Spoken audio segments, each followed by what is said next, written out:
Estamos com você, Uzin. Nesta manhã difícil, parece que as forças armadas da Ucrânia enfrentam problemas em Konstantinovka. Pelo menos é o que todo mundo está dizendo agora. E vamos começar imediatamente a analisar o que aconteceu. Putin visitou um quartel-general militar russo e foi informado de que as tropas capturaram totalmente Konstantinovka em Donetsk. Parece que não há confirmações disso, mas Putin já fez essa declaração como se fosse uma confirmação. Após realizar uma reunião com os militares russos em um dos postos de comando do agrupamento conjunto das tropas russas.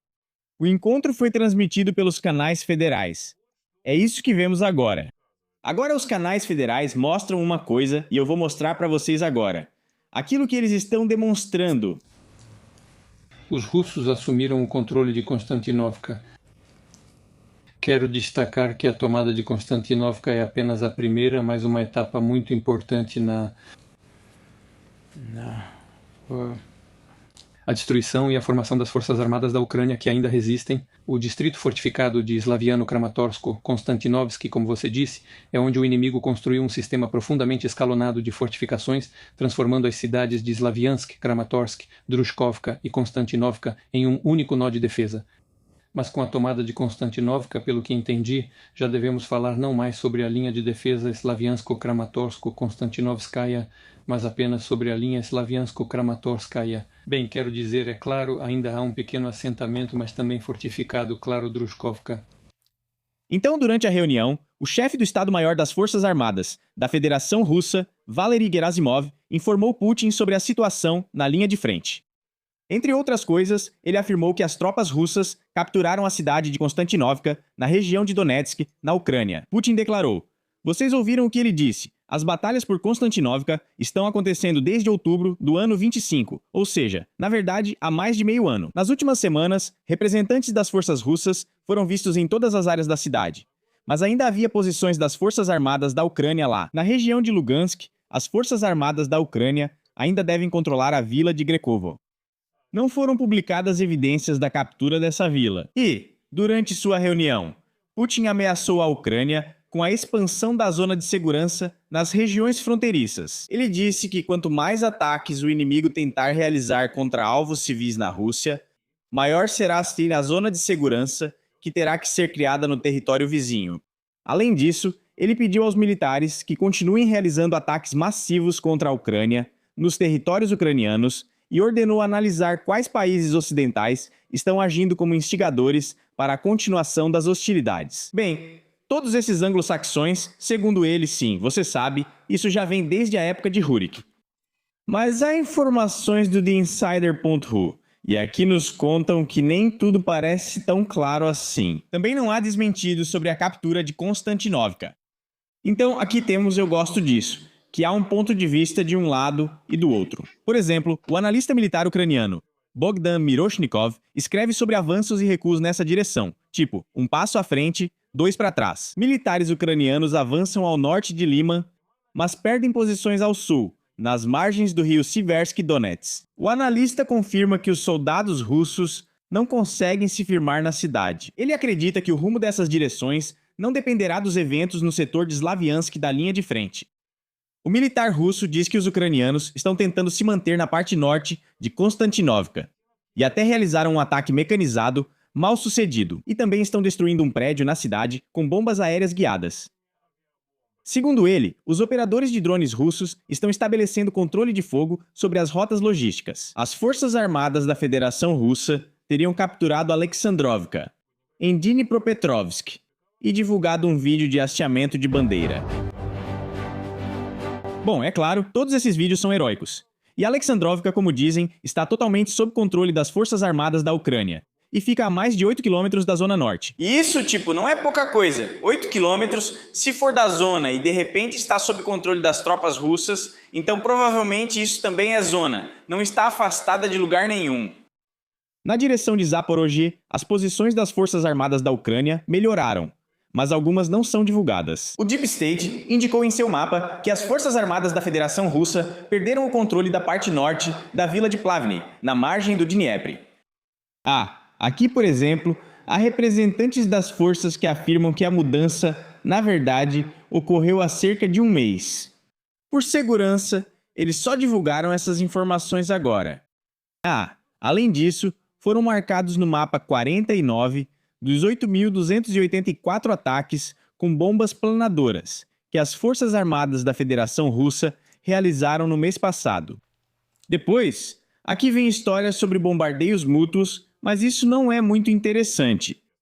Em geral, se Konstantinovka realmente acabou, como relatam os representantes da Federação Russa, isso significa, é claro, muita coisa. Ou seja, a aglomeração perde imediatamente parte de sua capacidade de resistência sob fogo, digamos assim. E se houver problemas nas outras localidades dessa mesma aglomeração, então as Forças Armadas da Ucrânia terão dificuldades para impedir ataques das Forças Armadas da Federação Russa em outras áreas. Quanto menos localidades fortificadas permanecerem sob controle das Forças Armadas da Ucrânia, naturalmente, mais difícil será controlar tudo isso. Ou seja, é difícil prever por enquanto. Vamos esperar alguns dias e ver o que mais será informado por lá. Mas há notícias muito interessantes. São os países bálticos, que ficam o tempo todo dizendo: agora vamos atacar todo mundo, agora vamos atacar de verdade, vamos tomar Iturup, Sakhalina e entrar em Kaliningrado. E agora sim, foi o presidente da Lituânia que declarou isso. Vamos ver o que ele disse. Isso é muito interessante.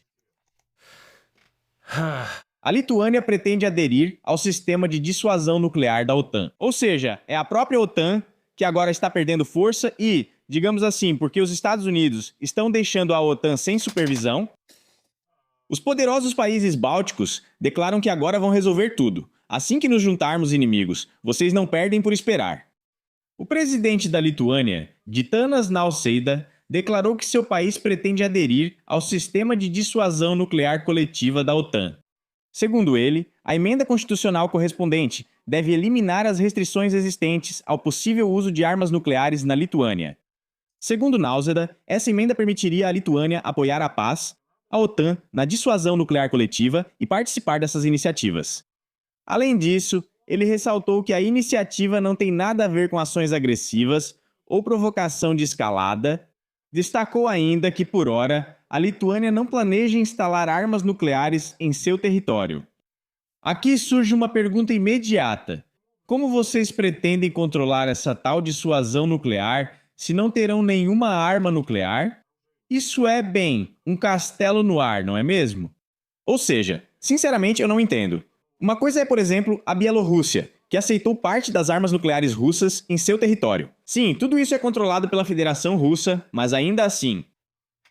E aqui não há armas nucleares, nem controle, mas mesmo assim estamos nos juntando às forças. Então, deixa que eu me juntar também. Também não possuo armas nucleares e nem desejo tê-las. Mas por que não se juntar? Você sabe o tamanho dos orçamentos que pode aproveitar lá? Isso é incrível! Para quem cansou de política, tem um canal totalmente apolítico. Ele se chama Americanos na Lua. E aqui eu falo sobre ciência sem nenhuma política. Por exemplo, a catástrofe térmica. Sim, todos nós percebemos onde ficou mais quente. Investigamos por que fez mais frio. Veja o vídeo. Acharam algo sobre a Antártida. As mudanças de temperatura estão nos deixando mais burros. E além disso, nós justamente tentamos desmentir mitos junto com as pessoas que foram expostas a temperaturas extremamente altas. Aqui também tem várias fitas com caras debaixo da mesa.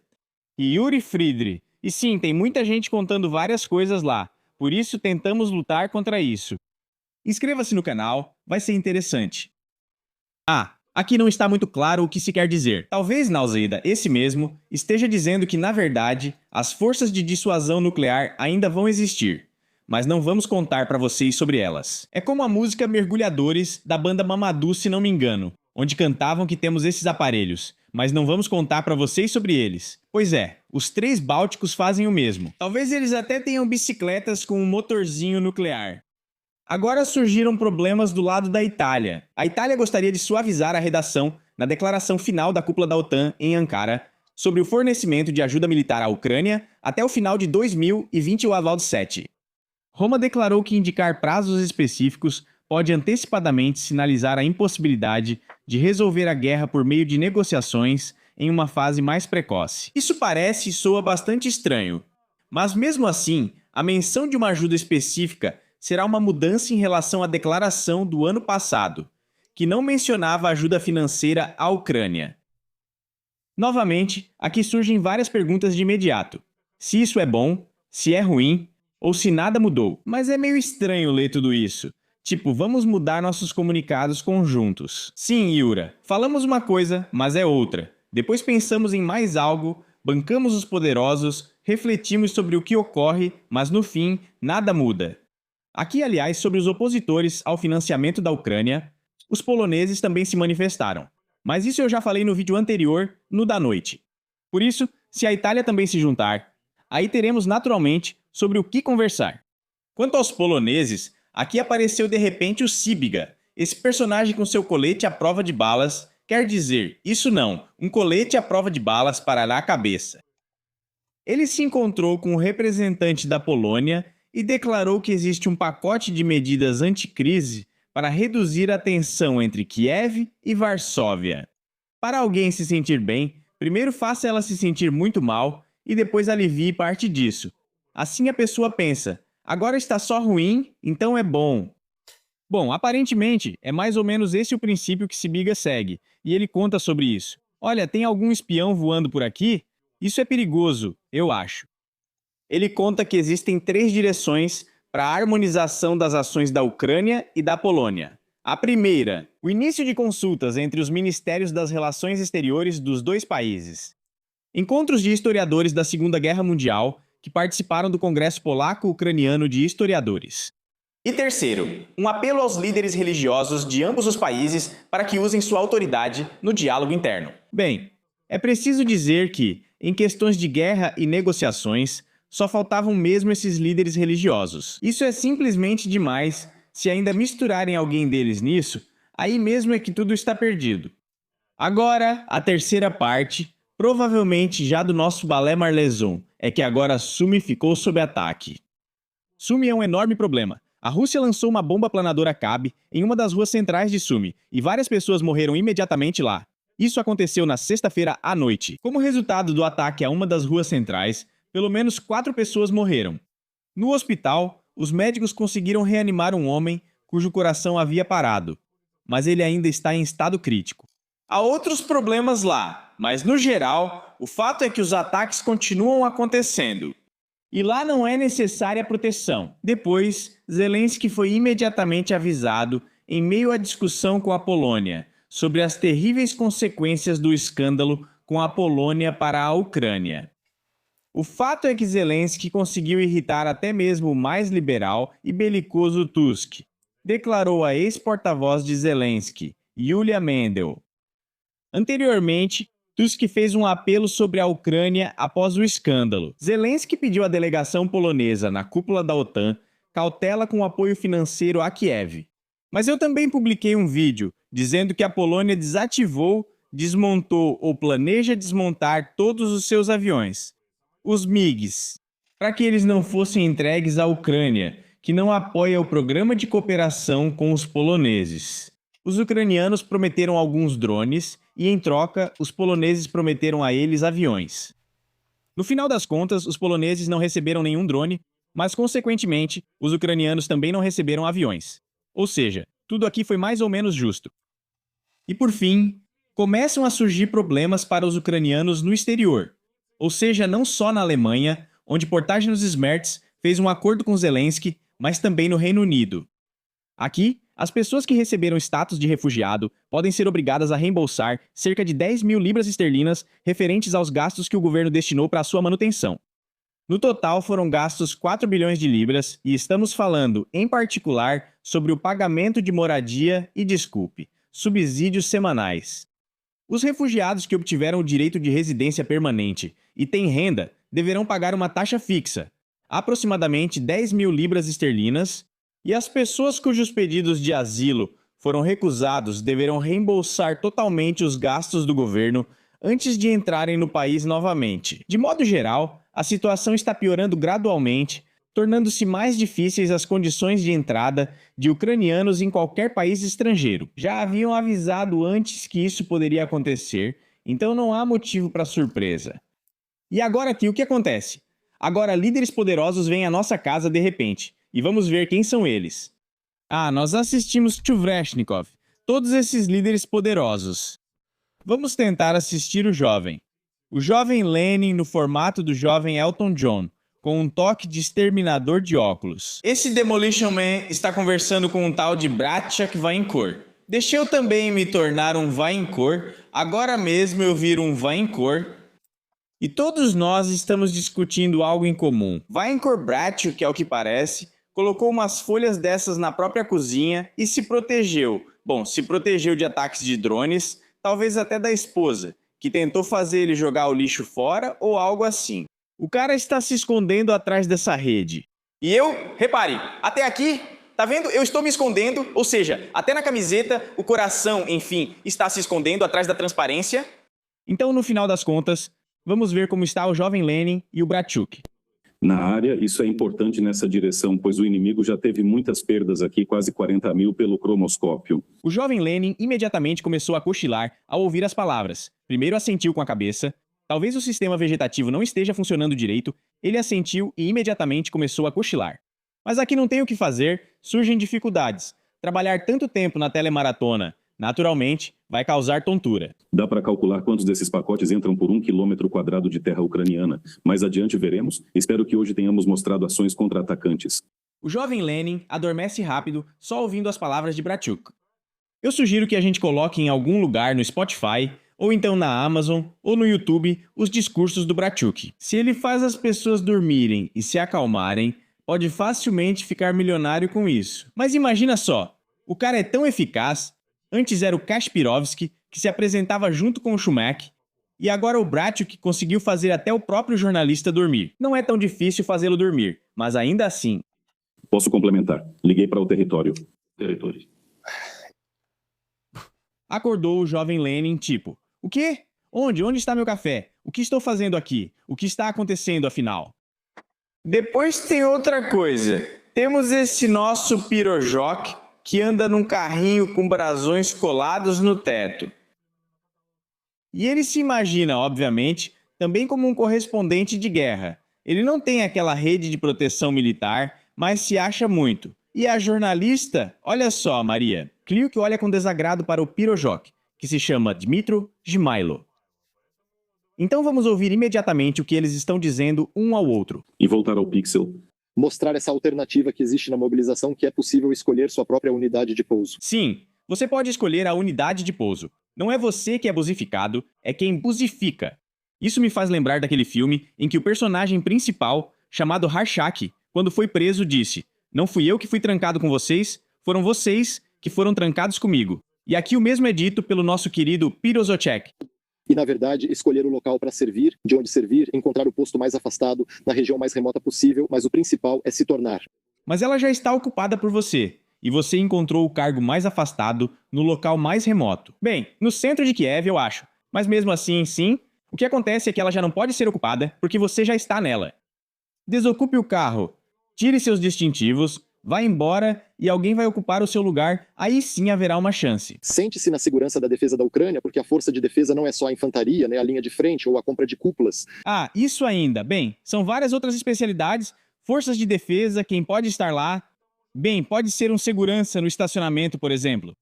Depois um cortador de árvores, ou quem mais? Quem combate baratas também pode ser considerado da linha de frente.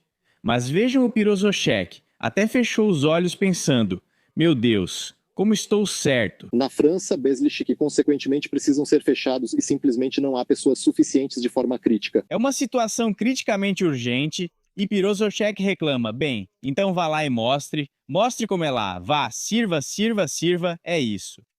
Depois, há outros também. No Yerinski, aliás, nós vimos, mas há mais ainda. Por exemplo, tem mais um personagem assim, que de repente... com um varano ao fundo, conta o seguinte usando fones de ouvido. Nós procuramos pessoas que possam controlar de uma forma ou de outra. Eu posso manejar um copo de cerveja. Isso é interessante. Serve como meio? Ele ficou surpreso. A jornalista, que antes apresentava um programa de foco interessante, agora se espanta pensando, caramba, até uma mulher quer mandar também. É como jogar videogame, você senta e controla com o joystick. Ah, ou seja, ninguém morre, ótimo. Frente é onde ninguém morre, é onde você joga videogame. Jogos do terceiro tipo, Burns falava sobre isso. Mas fazer o quê? Todo mundo fica sentado como um drone. Precisamos de pessoas como você. Olhem só como ele, de uma só vez, anulou o destino de todos esses operadores de drones que ficam contando como lutam com os caras na linha de frente. O Kelly Tolstolovic, aquele como é o nome, que queria botar todo mundo no forcado, esqueci. Enfim, é uma porção desses personagens todos que de repente conseguiram acesso a drones. Eles de repente passaram a ter pessoas sob seu comando e lançam esses drones de algum lugar perto de Kiev no tempo livre. Ou seja, 23 horas e meia por dia. Eles têm a oportunidade de ir a restaurantes, ir à academia, nadar na piscina, se divertir, participar de programas de TV, contar para outras pessoas como se deve ir para a guerra. E, por meia horinha, pilotar drones, porque isso não é perigoso. Você fica sentado com o joystick na mão e não sente nenhuma emoção negativa. Bom, obrigado por esclarecer. Finalmente tem uma pessoa normal que falou de forma clara que todos esses ukeleci, eles não têm medo pela própria vida. Mas para os outros eles dizem, você vai para a linha de frente, você vai ser sapador ou lembram de mais alguém para mandar. Bem, isso soa meio injusto. Mas como a Ucrânia é um país democrático, talvez haja mesmo injustiça. Então é assim, no geral, todo mundo briga com todo mundo. Todos têm algum problema, alguém está tomando algo de alguém em algum lugar. Bem, vamos ver, em um futuro próximo, se realmente tomaram alguma coisa, ou se é algo como mentira, ou meia-verdade, ou um terço de verdade. Enfim, vamos assistir e observar. Não mudem de canal, inscrevam-se. Até mais, pessoal. Legendas. Orgulhoso de termos o parlamento mais gay. Acho que não existe em nenhum lugar do mundo um parlamento mais gay que este.